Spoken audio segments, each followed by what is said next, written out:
Guys, so yung katas. Ayun yung ano,igulo.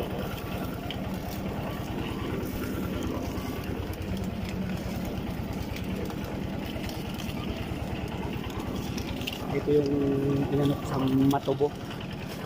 So, ito yung katas niya. Pag linuto, ayun oh.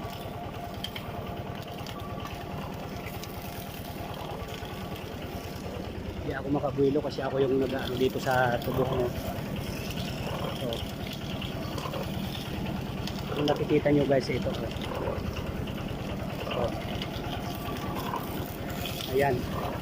Ayan yung katas. Ayun sa akin pa yun oh.